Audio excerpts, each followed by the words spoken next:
being born in Oakland, you know what I mean, coming to Sac State, getting your bachelor's, getting your master's, and then going to Arizona State, getting your PhD, and becoming a president, you know, at least from my experience in the neighborhoods that I grew up in, and I know like in Oakland it's kind of the same thing. You don't really hear like kids wanting that dream. You hear like, you know, the basketball player or the rapper wanting to make music. What was it that really sparked that interest in wanting to do something different, and how tough was that role in growing up and everything like that on your journey and being a president? Like, what sparked that interest for you, and how did you really get on this role, get on this path? Yeah, so first of all, thank you for having me. Absolutely. Second thing, so yes, I was born in Oakland, but I actually wasn't raised in Oakland. Okay. So I was born, for anybody who's from Oakland, I was born in Highland Hospital. Okay. So anybody who's from Oakland knows what that means. Mm-hmm. And then we went over to Hayward for a few years, and then went up to far northern California. So I was born when my mother was in prison. Okay. So they brought her to the hospital. She gave birth. They brought her back. Wow. And then so I was immediately a ward of the court, and then went into foster care. And then, in fact, interestingly, the name on my birth certificate is Baby B. A word. Right? Yeah. That's crazy. Right? Wow. Yeah, but my birth name is actually Ariel William Moore. Okay. So so that's just how it happened. But then on the way home, or not the way home, the foster family that had picked us up, they're like, oh, Baby A, Baby B, we got to figure out what they're going to call us. Absolutely. Well, we're going to call him Joshua Lee, and we're going to call him Jonathan Luke, but we don't like the name Jonathan, so we're just going to really call him Luke. Yeah. And that's how I got my name. Right? Sure. So then basically, you know, went up to far northern California, was adopted in that home.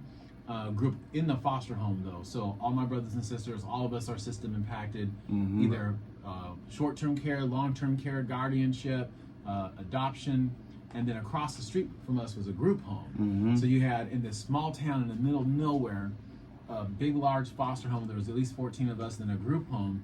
And the interesting thing is, like, people ask me like, well, how many brothers and sisters do you have? And I say 349. And that's because there was 350 of us who went through that home. And so I'm just one of 350, and you know, I feel like I've been able to do something meaningful. But I guess what I would say to the folks is that it doesn't really matter where your story begins, it matters where your story ends. Absolutely. But talk about that, like, what's it like going through that system, and anybody that might be listening, what is some like advice that you could give to kids who are going through that foster care system and going through, because I know it's tough being that young, not really understanding the full magnitude of what's going on. Like, what was it that really helped you, and what was it that kept you pushing and keep you going day to day? Yeah, I mean, growing up with this notion that your mother didn't want you, and she gave you away, and she had the opportunity to come and get you when she got out, but she never did. Like, that's pretty heavy stuff. And that always actually weighed on me until actually I met her. And I didn't meet her until actually I was a student here at Sac State. Wow. So I was a student at Sac State, and I was broke. I mean, really broke. You know, we talk about the struggling college student. I would have been the poster child for that. Right? So basically, I had found, I had tried to basically save up money, and I was working in ASI in student government. Okay. And basically back then you got like $40 a month or something, like $80 a month, right? So it wasn't a lot of money, but you were working full time. So granted, working full time, you get $80. You know, it's not a lot. But I saved up $40 a month each month until I got to about $150, and that was enough to hire a private investigator to do a quick search. And I had been searching for her my whole life, and she found her one day. Wow. Right? And said, here is the address of your mother. There's no phone number, but here's her address. She's in San Francisco in the Tenderloin. Oh. Right? Yeah, I'm already know. And then here's the address to your sister, but, you know, make sure, you know, and here's her phone number. So I get in the car with my girlfriend, who's now my wife, and this is this beater car that doesn't have second gear, so you have to get super fast in first, and then you get the third, right? A lot of folks don't drive stick anymore, so they don't understand that. But, like, you know, those were the problems you had. Absolutely. So get to the Tenderloin. It's this scary place, right? It's this place that she was at in the Tenderloin in particular, right? And basically, I go to this. I see this place where she's at, and it's a it's a crack house, right? Yeah. That's what it was, right? Mm-hmm. So went up in it, went to the second floor, and I knocked on the door, and I said, "Hi, my name is Luke. I'm your son." And she looked at me, and she let out this blood-curdling scream, and then she slammed the door in my face. Wow. Right? And it was so scary the way that she did it, and then I heard her rummaging. I thought she was going to get like a gun. Yeah. So me and my girlfriend, now wife, raced down the hall, bolting, run downstairs, run outside. And I know that sounds like a negative story, but I'm getting to your question. I felt like it lifted a weight off my shoulders because it was, and I physically could feel it like lift off my shoulders, because I was like, she didn't give us away. She could never pat us. So I would say to folks that never make an assumption that just because a situation is bad, or even that in some cases, not all cases, in some cases with neglect, it doesn't always mean that person didn't care. Sometimes people don't have the capacity to do so. Absolutely. And I relate to that story in a way because I spoke a couple of episodes ago about like my experience with my parents and everything like that. My parents divorced. I ended up moving in with my dad, but then he ended up moving to, he had like different jobs in like Indiana and like Chico and everything. He was traveling a lot. And a lot of times it felt like I was just taking care of myself, taking care of my own, and having to like, walk an hour to go to school and everything like that. Still having to figure out a way to get to basketball practice, get to games and everything like that. So having to grow up and be independent at a very young age. So I feel that same way. Is like, and I also would say too, like, remembering like you just have a greater purpose, and like the story doesn't end here. You know what I mean? Like, yeah, your situation is your situation, and you have to play the cards that you was dealt, but there's so much more to life than just what you're going through right now. So don't give up on that dream goal. Don't give up on that, what your end story could be. You know what I mean? So I definitely feel you on that. And that's a great segue too, to go to Drew. You worked with Dr. Luke all this time, his first year and everything like that, for the day-to-day stuff. What's it like working with him, man? What's it like being in the office with the president, man? Well, we've worked on the Union Welding Board of Directors in a capacity like where basically like if he has like a project like he like wants to like bring to the table, like he'll talk to us about it. And like so basically what we did was so he spoke to me about the event center like before it happened, like like telling me like what some people were saying, like and like how it was going to be a good project for VS School, right? Like and how it wasn't going to take any money from it wasn't going to raise any tuition fees or anything like it. And like Absolutely. So during the meeting, like we like discussed it, like we went into real detail about it, and then we ended up unanimously passing, and it's currently under construction at the well right now. Oh, wow, that's dope. So that's just a little bit of what we've worked on, that's basically like my role, like as on the board of directors of Union Weld Incorporated. So that's just a little intro. I would say that you're kind of like almost like an advisor in some ways. Yeah, right? Exactly. Yeah, because a project I can't talk about that you know about, like that we've been also talking about as well. Try to score. Hopefully this year we'll be able to announce a pretty significant partnership that we'll have with a professional organization that does sports. Absolutely. Yeah. No, that's dope. I'm keeping it careful. Yeah, I was just to even ask a question like that. Like, I know there's plenty of stuff that you got to do behind the scenes, and there's plenty of stuff that goes down that you're doing for the students and for Sacramento State.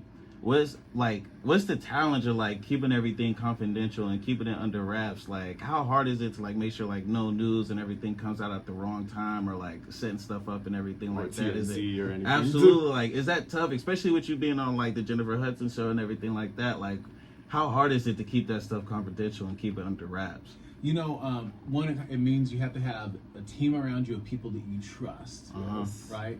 And that's a student team, and that's also your staff team as well. So that would be one piece of it.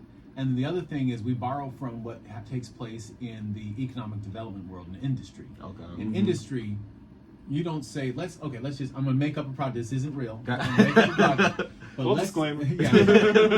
Let's say that we decide that we are going to bring a professional cricket team to campus, and we're going to buy a plot of land near campus, and we're going to do it, right? Right. And we've got 20 acres set aside for it. We already know how we're going to build it out. We've already got a contract going. Like, we got this whole thing, this whole concept, right? Absolutely. We would never say that we're doing a cricket team. We would never say that. Let's say that the land that's on is called the Lincoln Land. We never say it's the Lincoln Land Project. We would give a project a code name. So we've got different projects out there that we're working on, but we never even talk about what it's called. We talk about it through the code name. Yeah. Right? So, for example, one project we're working on right now is called Project Sheldon. Named after Sheldon from Big Bang Theory, right? And so, if you know anything about that character, then you might know a little bit about what that means, but you won't know the full picture of that project. Or potential ever context too.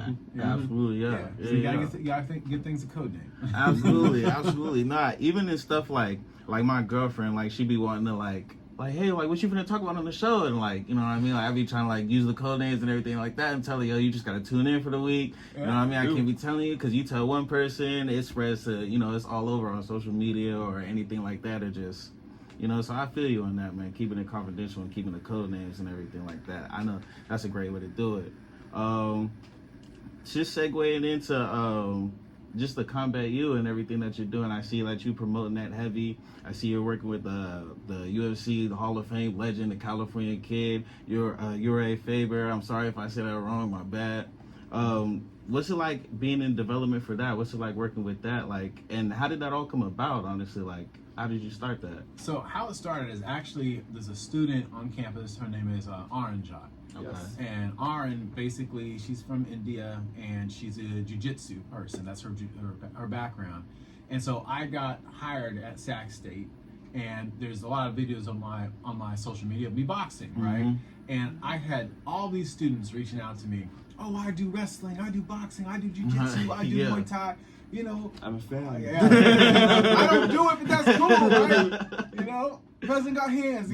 I see you having hands with some of the students at graduation, like little boxing and stuff like that. They're like, they asked, hey, can we square up? I said, yeah, all right. I said, let me see your stance. No, for real. Don't drop your hand.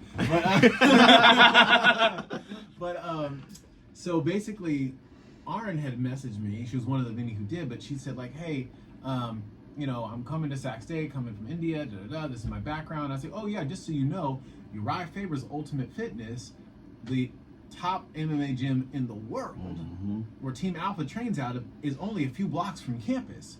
And she said, I know, that's why I'm coming. And so that's when I learned that there was a thing that was a thing, or that was already happening. I found out that there's a whole bunch of students who were already training there. I found out that we have faculty members even who come here to teach at Sac State so they can be near that gym, especially those who have like interest in like jiu-jitsu. Shout out to Dr. Van. Hey, Michael Van. Right? Yeah, Michael Van is phenomenal. Man, we've got actually a whole squad of them. It's amazing. And so basically, the idea was like, okay, let's turn this into something. So talk to Uriah, and I was like, hey, we want to do this thing. And we talked about how can we create the first collegiate pathway into professional boxing or mixed martial arts.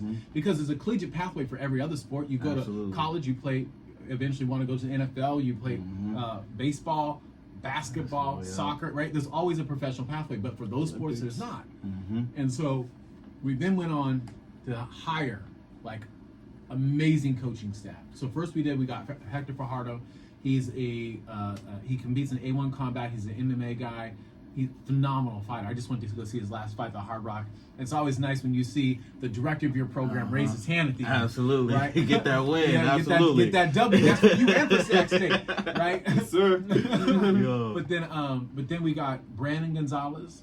He was at one point in time ranked the #1 boxer in the world in his weight class, and he's a former professional boxer here in Sacramento. We got Corey McKenna. She's a current UFC fighter. She is.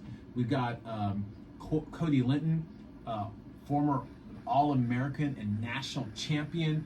We got Cedric Manhoff, who's a 6-time world kickboxing champion. I mean, I could just keep going on, right? And so then we put it out there. Hey, we're doing this thing. And then that's when the interest started flowing in. Today, we've got 750 students who are signed up for Combat U. A bunch of them are already begun training, especially if they're doing boxing. And then last week, I think it was, the week before, we announced the Causeway Classic. So That's right. y'all Yeah, know absolutely. Causeway Absolutely, Classic, yep. November 23rd. We're going to be playing Davis here at Sacramento State. You know, we love UC Davis 364 days out of the year.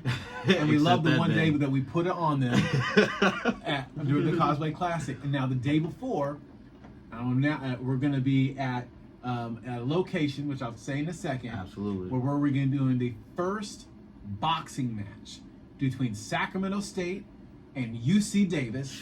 Our students going head to head, toe to toe, fist to fist on the canvas. And guess what?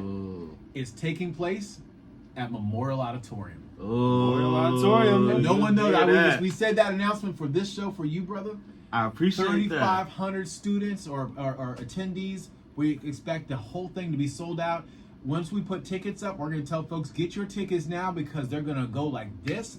It's going to be the hottest ticket in town to see Absolutely. Sacramento State face off with UC Davis. Absolutely. Hey, and those of y'all that's trying to go out, those of y'all that's going out trying to train, make sure you train now. Don't go into the ring out of shape. Don't go into the ring trying to knock off the dust. Don't do none of that. Go make sure that Causeway Classic, once some tickets drop, you get that. You get your entry, do what you need to do. Make sure you get into the ring now, whether you boxing, whether you kickboxing, whether you wrestling, whatever it is. Make sure you're doing that, man. That's an interesting, man, announcement. That's a dope announcement. I know that's gonna shake up the whole college scene, the whole college area and everything.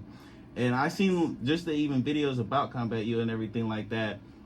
There's a whole lot of benefits and a whole lot of stuff that the students can learn and everything like that just from being a part of the program, whether they're not trying to make a professional career, even just if it's just them trying to train, them trying to keep themselves in shape. Well, what are some of the benefits that you've seen already just from it being started and the more students that you get? What are some of the common benefits that you see? So, obviously it helps with stress. Mm-hmm. It helps with anxiety. It helps with depression. But I would say that that's one set of benefits. Another set of benefits that really touches me, and this has happened a bunch now, is I'll have a kid who's in high school right now walk up to me and say that they've never thought before about going to college, and now all they can think about doing is going to Sacramento State.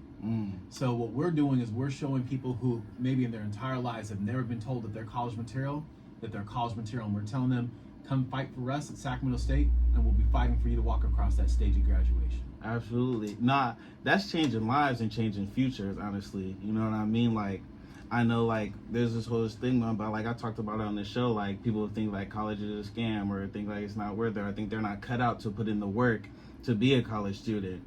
And all of us are college graduates, PhD, continuing college student, getting your master's and everything like that. How is the education for both of y'all, like, how has it benefited your lives? Like, you know what I mean? Obviously being the president of Sac State and everything like that, education is obviously the number one priority to you.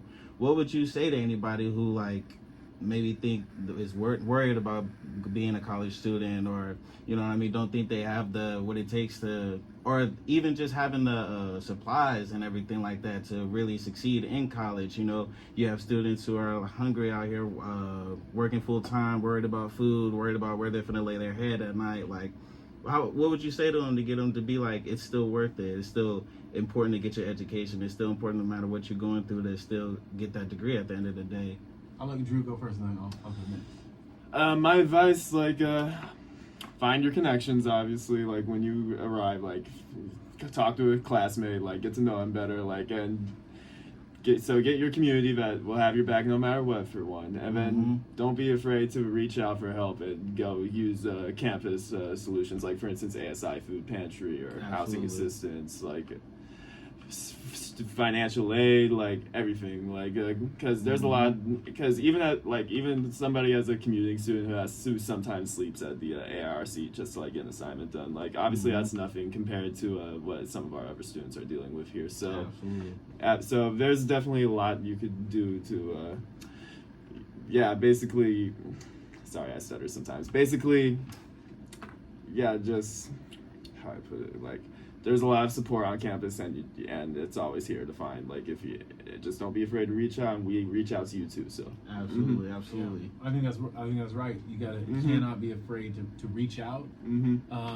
And I would say that sometimes, you know, we're all men in this room, right? Yes. Sometimes that's even harder for men, right? Yes. Because you can be socialized from the time you're a young person to see asking for help as a sign of weakness. Yeah. But it's not a sign of weakness; it's a sign of strength, right?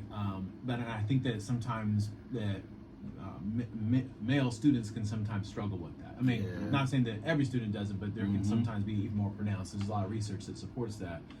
I would also say that, you know, when I think about my own journey, I was not a great student. Yeah. Right. I was a middle of the road student. Me too. Right. Not I afraid could to write. admit it. I could write well. I was not particularly great in mathematics. You know, I was a developmental math student. I started here as a developmental math student. So I would just say that, hey, if a guy like me can make it, anybody can make it. As long as you do one thing, you do not cheat yourself. Exactly. If you put the work in, you don't have to be the absolute smartest person. You don't have to be the most articulate person. You don't have to be have the fastest processor in your brain. Like, if you just be that person who's like, I'm gonna grind, you're gonna win. Hard work beats talent when talent fails to work hard. Hey, That's all that's it is. real. That's one of my favorites. And adding on to his point, basically, like I'm sort of like that too. Like, I've never been the best at math. I just got my C in stats and left it at that. Like, but basically, yeah, like, obviously you're not there. Obviously, like, being a good writer, but like, I've struggled with my stuff too. Like, sometimes I've piled up missing assignments and been caught up at the end of the semester just because, like, ADHD and stuff. But basically, like, just believe in yourself, believe in your potential, like, just keep going at it. Like, don't fail yourself, because if you just let yourself, how I put it, if you let yourself keep working at it, like, and just asking for help when you need it, like, and associating with people, like, wonderful opportunities will open up to you. Absolutely, absolutely. And the thing that I think for myself, like, just giving my little 2 cents into it, is like, just the one thing my dad always tells me, like, the one thing, like, in this world is, like, that's a shame to see, is like wasted talent. You know what I mean? And definitely growing up and living with those, like, man, if I could have did this, I would have, or if I could have, like, you know what I mean? Just living with those regrets and living with that, just those memories of you just really not putting the work in and you putting the groundwork in. You know what I mean? And, like, I fast forward to, like, ask you this question right here is, I'm a crew leader for the city of Sacramento. So I take a bunch of high school kids. We go to different parks and everything like that, and, like, clean them up, teach them, like, professionalism, teach them what it's like to really have that work experience. And the difference and, like, the feeling that you get from seeing the park, like, before and after you put in the work is something that I really enjoy, like, and the kids enjoy as well. Seeing, like, them going into the community, and you see, like it's a skate park that, like, we just even, like, just sweep up and, like, clean around the tree wells and everything like that. Now you see a bunch of people enjoying the skate park, or going to the playground, raking the playground, making sure it's leveled and everything like that. No glasses there for the kids. Now you see a bunch of kids enjoying the playground, going to the slide. You see a lot of that community and everything like that. For your first year, you were everywhere on campus, you know what I mean? Really being hands-on with the students, really being just there day to day, showing your face and showing just that, you know, I'm the president, but, you know, I'm a regular human being, like, just like y'all, like, you know what I mean? Like, it's not hard to reach me. I'm easily accessible. I'm here to be that resource for you. You know what I mean? That's something I really want to commend you on. And also, just, what's it like being that impactful person and being like that, just that person that people can, like, rely on, or people see as, like, just this, like, positive light and positive force, because you creating a lot of change for Sacramento State. So what's it like being an impactful person and creating the change that you do today? You know, it's funny you say that, because I don't yet see myself as an impactful person. I feel like it's something that I strive to do. And I think that given the mindset that I have to always think of myself in that way. Because I came to Sacramento State to give the students the best part of the experiences that I had, but also to make it so they could avoid some of the challenges that I had. Yeah. And so I want to bring hope and dignity to students who've been disregarded and disrespected and doubted. And so at the same time, Sacramento State has this amazing foundation, but we can go further, right? And I've always had this perspective: you're either ascending or you're descending, right? Sacramento State is ascending. We're the one and only public university in the state capital of the 5th largest economy in the world, and we will be the flagship of the Cal State system. Just give us 3 years. Absolutely. So when people around the country are saying, I can't wait to go to Sacramento State, and even more important, that some young man, young woman in the local area is like, when I grow up, I want to be a student at Sac State, that's when we know we won. Is when we made it so that this is a choice institution, and people talk about the UC as a backup school to Sac State. Absolutely. And I seen like, because before this, I've been doing research nonstop, 24/7. But I seen something to where you spoke about on the Jennifer Hudson show, the Black student grad program that you're doing. Can you discuss that a little bit? And like, I want to learn more about that and like learn like what that is and like how that got developed as well. Yeah. So we so first we were able to get the California Legislative Assembly to designate us as a Black serving institution. Okay. We are the first and only in the entire state of California. That's There's dope. also this building that's being carried by Senator Bradford that's going to put a state code into place that allows for institutions to receive that as a state level designation. Okay. So we're really excited about that happening too. One of the things that stood out to me when I came to Sac State is the diversity. We're a Hispanic serving institution. 37% of our students are Latinx. We're an Asian American Pacific Islander serving institution. 22% of our students are Asian or Pacific Islander. Given our new partnership with California Tribal College, we believe that and we're going to find out in the fall whether or not it's true, but we believe that we have the largest population of Native students in the state. And the other thing that we learned is that we have the largest population of Black students in the entire Cal State system. Out of all 23 campuses, nobody serves more Black students than we do. And with all the stuff we've been doing, trying to make this place lit for them, our applications for Black students are up for undergrads, for those for freshmen, up 20%. And for transfer students, it's up 43%.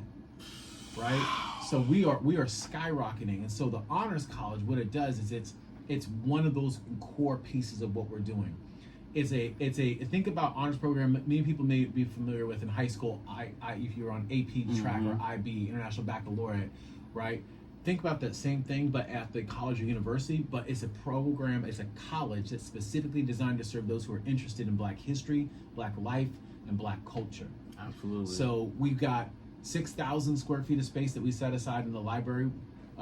They've got their own seminar room, they got their own office suite, they got their own student center. We've got 8 different staff members that we've reassigned. We've got a dean of students, a director, their own academic advisors, their own counselors, their own outreach team, their own office support, and 19 faculty members on release time who have a demonstrated record of success of teaching and serving Black students. So we open up with our first class of 80 students, and then we'll do another 50 in the spring, and we open up on August 8th, next Thursday. Next Thursday, we're opening up in a way we want to celebrate these students in the greatest possible way. So we've got Stephen Benjamin. He's a senior advisor to President Biden. He's coming out to do the opening remarks. We've got the chancellor of our system, Dr. Mildred Garcia, coming. We've got the chair of the board of trustees, Jack Clark, is coming. We got Monique Toussaint, who's from the White House Initiative on Educational Excellence for Black Americans. She's coming. We've got legislators coming. We've got those who are in federal, state, local politics.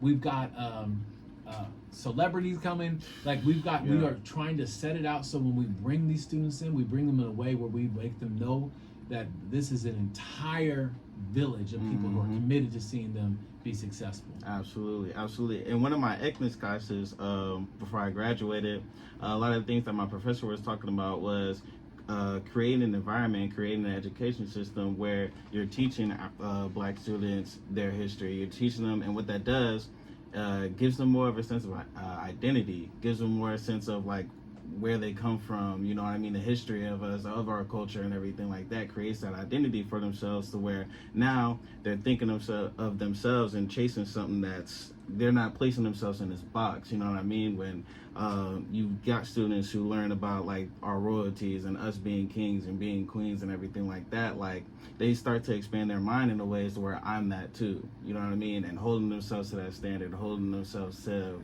them being the king and queens. Yeah. So I know you were saying that like you don't think like, you know, you're an impactful person, that's something you strive to be, but with everything, the boost, with the 43% and everything like that, that sounds like impact to me, I ain't gonna lie. So definitely on the right track and everything like that, and I can't wait to see where it goes in the future. Really, like it's gonna be a sight to see for sure. Don't mean to like switch the topic or anything like that, but like we were saying before, with the Causeway Classic and with everything like that, is there going to be a chance where we see the president step into the ring or step into the octagon? Who could you see? Is there anybody you kind of want to call out, or like anybody who you might have some fun with? Or even I've seen him in the office. I've been, you know what I mean? Well, I'll say this. At some point in time, yes, you will see me in there. Okay. My guess is it will be either this year or next year. Okay. And the question is, who would the right opponent be? And first of all, I ain't scared of anybody. Oh yeah, talk about it. I'm pretty confident with my own abilities, and I know what I need to do to get to the highest level of what I'm capable of. Absolutely.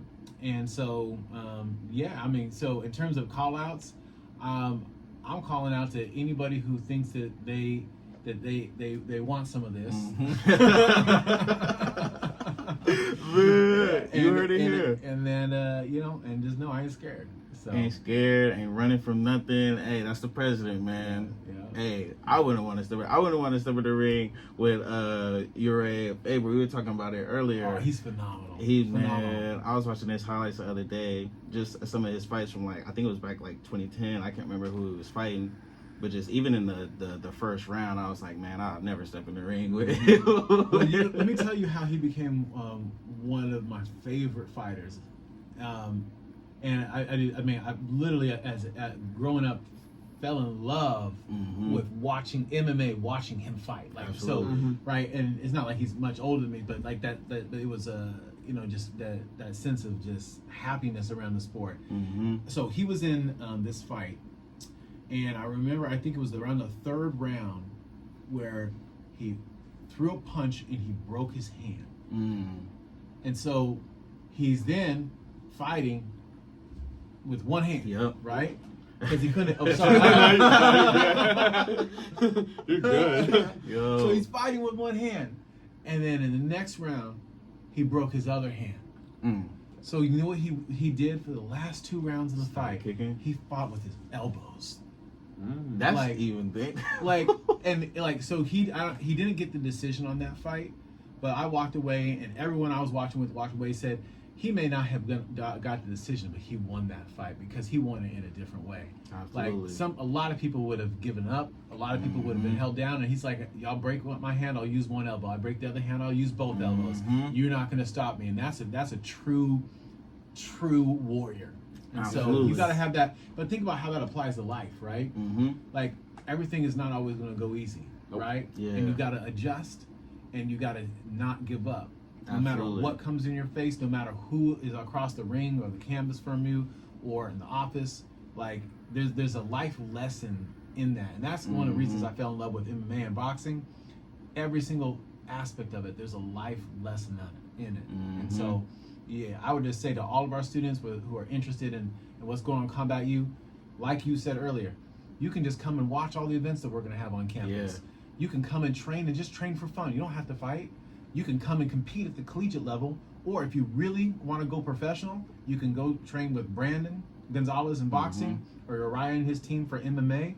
And so there's also people who I don't want to do any of that, but hey, I'm interested in doing the press side of MMA and boxing, or I'm interested in doing the sports psychology, the sports therapy absolutely. side, or facilities and operations, or I want to own my own promotion, and we're creating an ecosystem around it. So it's for everybody. Get in where you fit in, and just make sure that they remember that, at the very end of each fight, my whole thing that I just want to see, is good sportsmanship. Absolutely. Stingers up. Stingers up, man. Hey, I'll let you know this. If you need a broadcaster for any of the fights, I'm your guy, man. That's really what I'm trying to do. You got career. skills on the mic, man. Hey, you feel me? See, I dabble. I do a little this, a little bit of that. You know what I mean? Basketball if you need it, football, baseball. Okay. I'm your guy, man. So if you need a broadcaster for the fights, man, just you know where I'll be. I'll be here anytime you need me. I'll be following up with you. Gotcha. It's all good. No worries. And just to segue into another question, and one of the last questions that we have, I don't want to take up too much of your time. And like I said earlier, you busy man, busy schedule.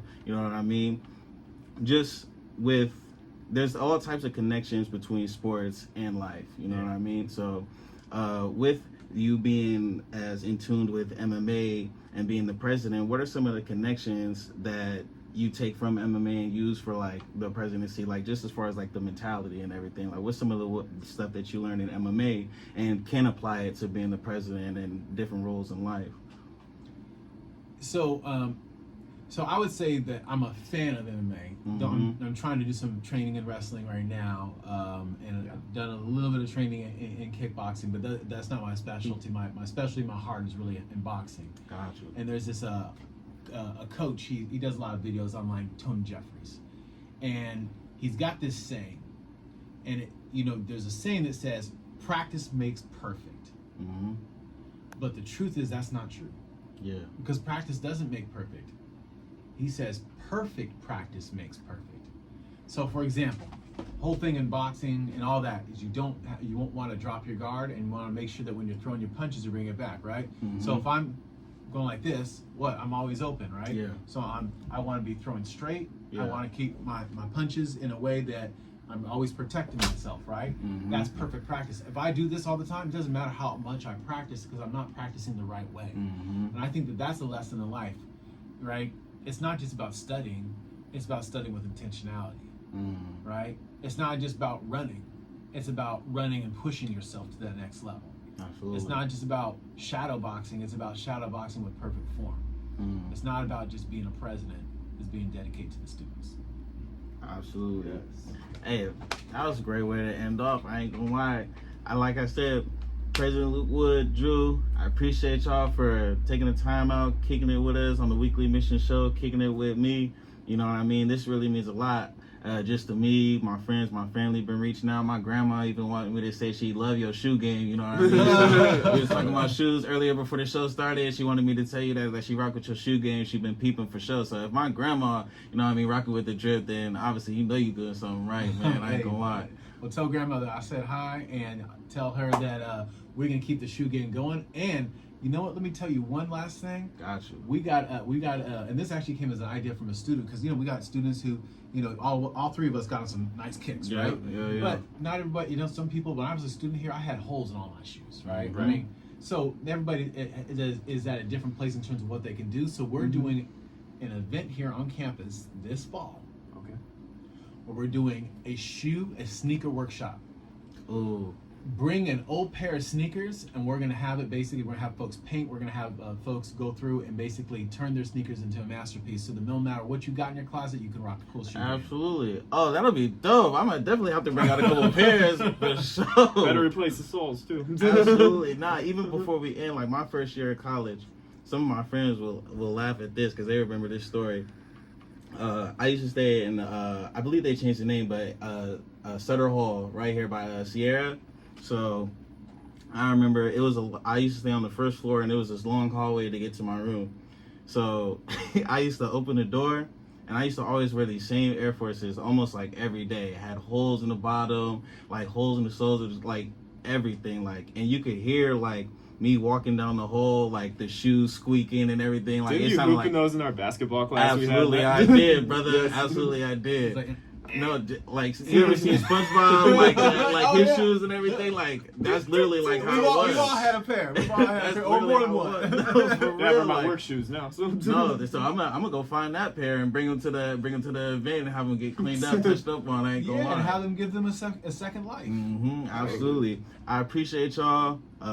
Thank y'all for coming in. Is there anything else that y'all want to say? Any last messages for the students or anybody that might be watching? Anything to be on the lookout for or anything? I'll deflect to you. You start. All right, so we're going to be putting up a new stage on campus in the main quad. and we're going to be putting out a survey to the students to help us name the stage, because we're going to start doing a concert series there. We're going to start basically having cultural performances there, theater performances, and we're going to start doing it on a regular basis. Okay. So just be on lookout for that. And also know that another thing that we're working on is that pool over in Yosemite. We're going to resurface the area around it.